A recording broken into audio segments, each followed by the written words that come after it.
Salam sehat pemirsa dimanapun berada. Polemik terkait uang kuliah tunggal atau UKT menjadi hal yang umum terjadi pada setiap universitas. Terlebih pada setiap sebelum bergulirnya masa perkuliahan di setiap semester, UKT menjadi hal yang selalu hangat untuk digoreng dan diperbincangkan, khususnya bagi kalangan mahasiswa. Pada pokoknya, mahasiswa menuntut adanya keadilan atas hak pendidikan perkuliahan yang seharusnya mereka dapatkan, yaitu pendidikan yang terjangkau dan juga berkualitas. Lantas, bagaimana UPI menjawab ini semua? Bersama saya, Kevin Adia, mari kita telusuri lebih jauh dalam UPI Insight.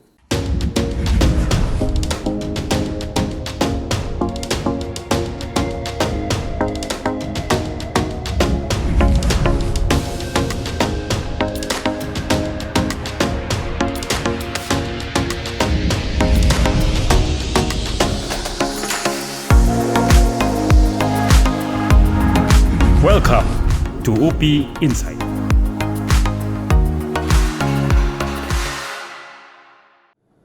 Pemirsa, sudah hadir langsung di studio TV UPI, Wakil Rektor 1 Bidang Pendidikan dan Kemahasiswaan Profesor Dr. Didi Sukiyadi, MA. Selamat sore, Prof. Selamat sore, Assalamualaikum warahmatullahi wabarakatuh. Apa kabar, Kak Kevin? Alhamdulillah, luar biasa baik. Bagaimana, Prof? Prof sendiri? Alhamdulillah, baik-baik saja. Oke, Prof, terima kasih sudah berkenan hadir ya, Prof. Sama-sama, terima kasih sudah mengundang saya ke TV UPI. Baik, pemirsa TV UPI, pada episode kali ini kita akan mendalami dan juga menyelami terkait Wakil Rektor 1 Bidang Pendidikan dan Kemahasiswaan beserta rintangan dan juga polemik yang menyertai proses dari penuntasan jabatan tersebut bersama Prof. Didi. Pertama-tama yang menjadi pertanyaan buat kita semua, apa yang kemudian menjadi tugas pokok dan fungsi seorang Wakil Rektor 1 UPI ini, Prof? Baik, Kak Kevin. Tugas sebagai Wakil Rektor Bidang Pendidikan dan Kemahasiswaan tentu tidak mudah karena cukup banyak tugas yang harus diemban. Di antaranya berdasarkan nomenklaturnya ada bidang pendidikan atau bidang akademik, kemudian ada juga yang bidang kemahasiswaan. Tapi kalau kita melihat di samping kedua bidang itu ada hal-hal lain atau unit-unit lain yang ada di bawah koordinasi Warek Bidang Pendidikan dan Kemahasiswaan. Misalnya ada perpustakaan, ada lembaga sertifikasi profesi, kemudian bertambah tugas saya itu adalah lab school. Di lab school ada di bawah saya. Ada sekitar 7 unit yang memang ada di bawah koordinasi Warek Bidang Pendidikan dan Kemahasiswaan. Begitu Mas Kevin? Banyak ya? Sangat luar biasa banyak. Prof, kita lantas bertanya-tanya, dari tanggung jawab yang begitu besarnya, lantas apa yang membuat Prof ini berminat untuk mengisi jabatan tersebut, Prof? Bukan berminat ya, itu masalah panggilan jiwa. Saya selama jadi mahasiswa itu kan aktif di kegiatan kemahasiswaan. Sebagai aktivis itu kan tentu kita melihat berbagai persoalan, apakah menyangkut persoalan pengelolaan, persoalan riset, persoalan apapun terkait dengan universitas. Universitas kita itu universitas besar, punya pengalaman dan sejarah yang panjang, dan kita tentu ingin universitas kita itu makin baik, makin sesuai dengan motonya menjadi universitas yang leading and outstanding gitu ya. Jadi dalam kapasitas saya yang mungkin terbatas, saya ingin berkontribusi dengan sebaik-baiknya, dengan secara sungguh-sungguh agar UPI ini makin baik dan makin mampu memberikan layanan yang luar biasa untuk para stakeholdernya, termasuk kepada Mas Kevin nih, Kang Kevin sebagai mahasiswa gitu. Dari persoalan tadi kita tahu bahwa UPI sebagai universitas yang besar tentunya memiliki persoalan dan tantangan yang besar. Iya. Baik, bagaimana Prof tentang tantangan dan juga pekerjaan rumah yang menurut Prof perlu segera untuk dituntaskan sebagai Wakil Rektor 1 UPI? Ternyata sangat banyak nih Kang Kevin nih. Yang pertama kalau kita lihat tantangan dari sisi pengembangan universitas. Sekarang ini universitas dihadapkan dengan tantangan revolusi industri 4.0, di mana bisa jadi peran universitas itu akan makin kecil. Kita dituntut berinovasi agar universitas ini semakin mampu memberikan layanan yang terbaik. Contohnya selama ini kan selama pandemi ada mahasiswa yang sudah 2 tahun tidak pernah tahu di mana itu kampusnya, bagaimana suasana kampusnya. Itu merupakan tantangan yang luar biasa, bagaimana kita bisa memberikan keterampilan, pengetahuan yang betul-betul sama seperti ketika mereka sebelum pandemi, walaupun mereka belum pernah ke kampus itu. Jadi ada yang mengatakan suatu saat mungkin universitas ini akan mati ya. Nah, bagaimana kita mencegah hal itu terjadi dengan berinovasi? Itu satu sisi ya. Nah, kemudian yang berikutnya di sisi lain kita hidup di tengah dunia yang penuh persaingan. UPI bersaing di antara sesama universitas yang sejenis, juga kita bersaing di antara universitas yang lain. Kemudian yang ketiga, UPI juga mempunyai karakteristik yang sangat khusus. Dilihat dari sisi dosen, dilihat dari sisi sarana dan prasarana, juga dilihat dari sisi mahasiswa kita sendiri ya. Tak bisa dipungkiri dengan adanya pandemi, tentu kemampuan mahasiswa kita untuk membantu membiayai pendidikan itu akan ya sudah jelas sangat-sangat berkurang. Nah, dengan adanya kemampuan yang berkurang ini, tentu sedikit banyak akan mengurangi jenis dukungan, jenis kegiatan yang bisa kita lakukan gitu Mas Kevin gitu ya. Jadi sempat disinggung soal keuangan, Pak. Ya. Ini sangat erat kaitannya dengan tuntutan mahasiswa sebelum mereka dapat mendapatkan hak untuk mendapatkan pendidikan di Universitas Pendidikan Indonesia, yaitu terkait uang kuliah tunggal. Ya. Lantas, Prof, ini menjadi pertanyaan bagi semua ya. Apa yang menjadi dasar dan pertimbangan UPI dalam menentukan besaran UKT setiap mahasiswa? Iya. Jadi biaya pendidikan itu berdasarkan peraturan perundangan yang berlaku itu tidak hanya tanggung jawab pemerintah saja, tetapi ada tanggung jawab juga masyarakat. Jadi memang kita ada yang namanya biaya kuliah tunggal. Jadi biaya kuliah tunggal ini adalah biaya yang diperlukan oleh seseorang untuk mendapat layanan pendidikan ketika dia berkuliah. Nah, tentu biaya kuliah tunggal ini dihitung berdasarkan berbagai komponen. Misalnya ada unsur untuk jasa, seperti untuk tenaga pengajar dosen.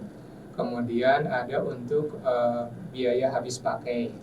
Kemudian juga ada yang terkait dengan pemeliharaan, misalnya gedung, pemeliharaan peralatan dan sebagainya seperti yang kita lakukan ini. Kemudian ada juga biaya yang diperlukan untuk berbagai aktivitas, misalnya untuk riset. Nah, kemudian juga untuk pengabdian. Itu ada biayanya dan ada hitung-hitungannya. Nah, di samping itu ada juga kegiatan-kegiatan yang dibutuhkan untuk pengembangan. Nah, itu semua membutuhkan biaya dan itu namanya dihitung itu biaya kuliah tunggal. Itu memang hitung-hitungannya itu tidak mudah, sangat kompleks ya. Jadi UPI sendiri sedang merevisi hitungan biaya kuliah tunggalnya. Nah, biaya kuliah tunggal ini bisa dipenuhi dari dua sumber tadi. Ada sumber dari pemerintah melalui pajak yang disampaikan oleh masyarakat, oleh warga negara. Itu diantaranya untuk membantu biaya pendidikan. Contohnya saya PNS, kemudian gaji saya itu dibayar oleh negara. Jadi gaji saya tidak dibayar dari UKT mahasiswa. Nah, kemudian ada juga misalnya seperti kita sedang membangun gedung ADB, itu kan bukan dari UKT, itu dari pemerintah. Kemudian ada dosen yang guru besar dan itu dosennya dosen PNS. Nah, itu kan ada tunjangan kehormatan guru besar. Ada sertifikasi dosen. Nah, itu kan besar sekali. Ya, kalau seorang guru besar gajinya misalnya katakanlah 4 juta misalnya. Itu yang harus dikeluarkan oleh pemerintah itu bisa jadi 16 juta. Ya, untuk yang minimalnya untuk seorang guru besar.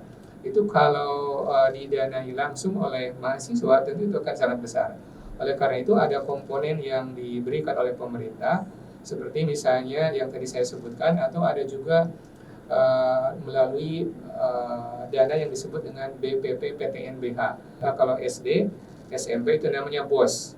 Nah, BOS itu kan dari dana APBN. Nah, itu nanti digabung ya. Dana dari pemerintah untuk gaji, untuk pembangunan gedung, kemudian untuk tunjangan-tunjangan yang lain fungsional. Kan PNS itu ada gaji berdasarkan golongan, ada tunjangan fungsional, ada tunjangan struktural, nah, kemudian juga ada insentif. Nah, itu semuanya kalau digabung-gabung itu cukup besar jumlahnya, apalagi jumlah dosen itu ribuan, bukan hanya UPI. Kalau bayangkan seluruh Indonesia yang negeri saja itu jumlahnya luar biasa banyaknya. Jadi uang yang dikeluarkan pun itu juga cukup besar. Nah, karena pemerintah itu kemampuannya terbatas, ya, beda dengan di negara-negara lain seperti di Jerman ya. Kalau Kang Kevin ini atau Mas Kevin ini sekolah di Jerman, itu SPP-nya gratis, gitu ya. Karena Jerman negara yang mampu dan memang sistemnya sosialis, gitu ya. Tapi kalau di kita itu kan tidak. Jadi mahasiswa diminta juga untuk turut berkontribusi memenuhi biaya pendidikan yang diperlukan. Jadi biasanya begini, biaya BKT-nya bisa jadi misalnya 12 juta.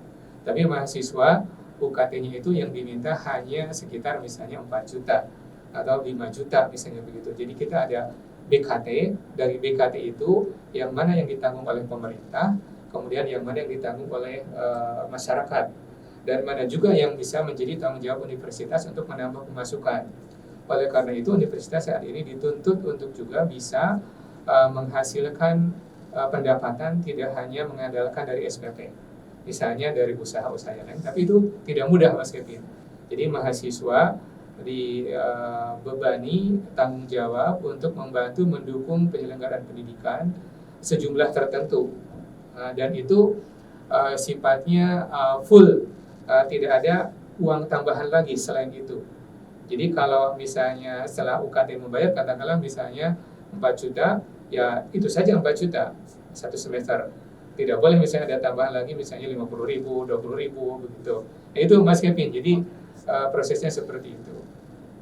Ya. Baik Prof, kita akan sedikit bersinggungan dengan kedudukan UPI sebagai PTNBH. Ya. Lantas apa yang membedakan UPI dalam mengeluarkan kebijakan terkait uang kuliah tunggal ini dengan PTN-PTN lain seperti Badan Layanan Umum maupun Satuan Kerja? Dalam pengetahuan saya itu sebetulnya tidak ada bedanya. Jadi yang PTNBH itu adalah tanggung jawab pemerintah itu semakin kecil terhadap PTNBH. Katakanlah misalnya begini, untuk PNS, dosen PNS sekarang ini PTNBH mulai diperkecil. Tapi kalau untuk PTBLU itu masih diberikan dosen PNS. Nah kemudian kalau tunjangan kan ada yang namanya gaji, komponen itu, ada juga yang namanya insentif. Nah kalau di BLU itu namanya tunjangan kinerja atau tukin. Nah tukin ini diberikan jumlahnya berdasarkan golongan, berdasarkan tanggung jawab yang lain. Misalnya kalau guru besar dengan lektor kepala itu tentu berbeda. Nah kemudian kalau di UPI karena PTNBH itu namanya IBK, insentif berbasis kinerja. Nah itu IBK ini tanggung jawabnya adalah tanggung jawab universitas. Beda dengan di BLU, misalnya UNY atau misalnya STPDN, itu mereka tukinya dari pemerintah, dari APBN begitu. Nah kemudian kita juga boleh mempunyai yang namanya PT, boleh mempunyai yayasan. Nah yang penting sesuai dengan aturan yang berlaku, itu sebagai PTNBH. Nah sebagai imbalannya PTNBH itu diberi kewenangan untuk melakukan inovasi sendiri, misalnya melakukan usaha, kemudian juga membuka prodi baru, menutup prodi baru, membuka fakultas baru, mengembangkan kampus baru. Jadi ini sebetulnya yang membedakan. Jadi yang membedakan itu dalam hal otonominya. Kalau PTNBH itu dalam hal keuangan itu diperiksa oleh kantor akuntan publik. Jadi kalau kita ada UKT dari mahasiswa, kemudian itu masuk ke UPI, itu uangnya tidak termasuk sebagai uang PNBP. Jadi dianggapnya itu non PNBP. Jadi ada pajak, kemudian ada non PNBP. Tapi kalau yang namanya UKT ini tidak termasuk itu. Nah, jadi tidak perlu disetor lagi ke negara, langsung bisa digunakan. Itu bedanya. Ya kalau yang berkaitan dengan kedudukan UPI sebagai PTNBH. Hanya memang tugas PTNBH juga tidak mudah, Kang Kevin ini. Jadi PTNBH diberi tugas untuk bersaing dengan universitasnya itu bukan levelnya nasional, tapi levelnya dunia. Oleh karena itu PTNBH ini dituntut untuk menjadi masuk ke kelasnya atau klasternya World Class University begitu. Jadi di satu sisi diberi kebebasan, di satu sisi diberi otonomi, tetapi di sisi lain memang diberi juga tanggung jawab yang besar. Nah oleh karena itu memang dari sisi keuangan kita agak keteteran gitu. karena memang dari pemerintah diperkecil, tapi di sisi lain tugasnya besar. Nah, di sisi lain memang mahasiswa UPI ini kan bagaimanapun harus diakui kemampuan dalam hal finansial, dalam hal UKT itu kemampuannya bermacam-macam. Ada yang mampu, ada yang juga sedikit kurang mampu, ada juga yang memang perlu dibantu. Oleh karena itu, UKT di UPI ini beragam. Ada yang UKT mulai dari 500.000, ada yang 1 juta, ada yang 2 juta, dan ada yang bisa jadi paling tinggi itu mungkin sekitar 6-7 juta saja. Nah, sementara di universitas lain, misalnya saya punya anak di biologi di universitas negeri di tetangga kita, itu 7,5 ya. Kemudian anak saya yang kedua itu di sebelah juga di dekat situ Taman Sari itu 12,5 juta UKT-nya. Nah, kalau di UPI tidak mungkin kita menerapkan UKT yang sebesar itu, tentu nanti Kang Kevin protes ke saya, nah gitu. Mungkin itu. Baik. Jadi tidak bisa dipungkiri juga ya bahwa mahasiswa di UPI ini terdiri dari berbagai kelas ekonomi, dari yang mulai sangat mampu sampai yang perlu membutuhkan uluran tangan dari pemerintah. Betul. Lantas bagaimana upaya dan kebijakan UPI dalam membantu mahasiswa yang memang membutuhkan bantuan tersebut, Prof? Iya, yang bisa dibantu itu tentu yang namanya mahasiswa. Nah, mahasiswa itu tentu indikatornya sudah menjadi mahasiswa UPI, punya NIM UPI. Kemudian yang kedua, mahasiswa itu tentu statusnya masih aktif. Jadi kalau ada mahasiswa yang sudah tidak aktif, walaupun dulunya terdaftar, tentu kan tidak bisa dibantu. Nah, Pak Rektor punya komitmen, punya janji, punya itikad bahwa tidak boleh ada mahasiswa UPI yang tidak bisa lanjut kuliah karena tidak punya uang atau kesulitan keuangan. Nah, tetapi juga UPI mempunyai keterbatasan kemampuan. Oleh karena itu harus ada kerjasama, saling memahami antara mahasiswa, antara orang tua dengan universitas. Kalau memang mahasiswa itu tidak mampu, ya harus jujur ya. Jadi syaratnya UPI membantu itu ada 2, Kang Kevin. Yang pertama adalah mahasiswa itu harus memenuhi prosedur. Jadi kalau diminta misalnya mendaftar di laman web yang kita miliki student.upi.edu, ya harus daftar di situ. Kalau harus ada keterangan tidak mampu, harus ada keterangan penghasilan, terus ada tagih bill listrik misalnya, nah itu harus dimasukkan dan harus mendaftar sesuai dengan yang namanya jadwal yang ditetapkan. Kalau misalnya daftar tanggalnya lewat, ya nggak bisa kan begitu. Nah, kemudian yang kedua kata Pak Rektor itu jujur gitu ya. Nah, memang karakteristik mahasiswa kita itu ada yang unik gitu ya. Nah, contohnya begini, ada yang menyatakan tidak mampu bayar gitu ya, dan minta bantuan, minta penangguhan gitu. Kemudian lapor ke Kaprodi, lapor ke direktur, lapor ke wadir, lapor ke dekan, wakil dekan gitu. Tapi setelah waktunya deadline, ternyata mereka bisa bayar semuanya begitu ya. Nah, ada juga begini nih Kang Kevin, ini ada orang tua yang mengatakan WA ke saya, Pak Ware katanya bukan ingin mendapatkan penangguhan, tapi saya akan ingin sebetulnya UKT anak saya itu dinolkan katanya begitu. Kata saya coba cek ke rumahnya. Setelah cek ke rumahnya, ternyata rumahnya bagus, lebih bagus dari rumah saya, perabotannya dan lain-lain, punya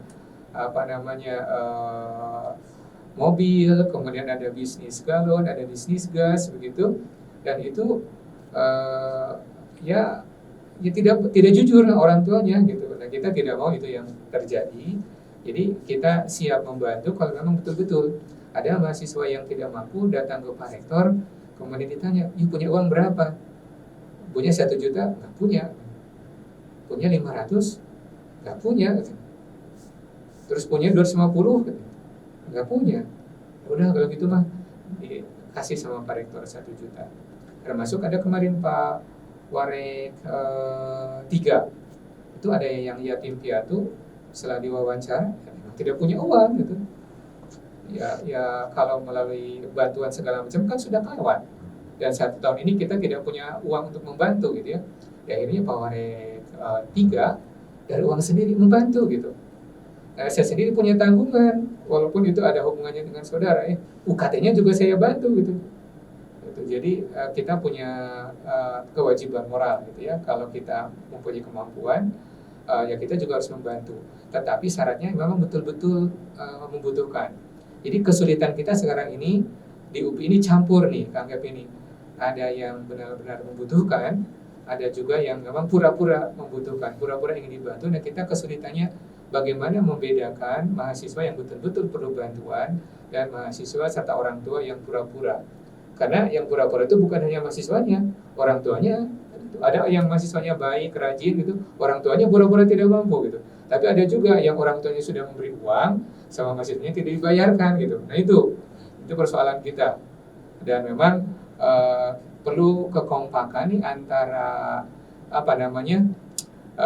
kita di pihak rektorat, kemudian juga di pihak direktorat pendidikan, kemahasiswaan, kemudian juga para dekan, para wakil dekan, dan juga para mahasiswa yang bersangkutan. Kalau ada di antara komponen-komponen itu yang tidak sepaham atau yang tidak jujur, ya itu bisa jadi anak yang memang mampu, orang tuanya mampu, bisa jadi dapat bantuan, bisa jadi begitu gitu. Dan itu bisa jadi yang dulu-dulu pernah terjadi mungkin Kang Kevin begitu. Mungkin itu. Baik Prof, ternyata sudah banyak langkah dan upaya maupun kebijakan dilakukan UPI untuk setidaknya membantu mahasiswa supaya tidak putus kuliah. Iya, betul. Ya pemirsa, semakin hangat saja perbincangan kita pada kesempatan kali ini. Dan saya kali ini akan bertanya, apakah UKT di UPI nominalnya dapat diubah? Sebelum dijawab Prof, kita akan jeda terlebih dahulu. Tetaplah di UPI Insight.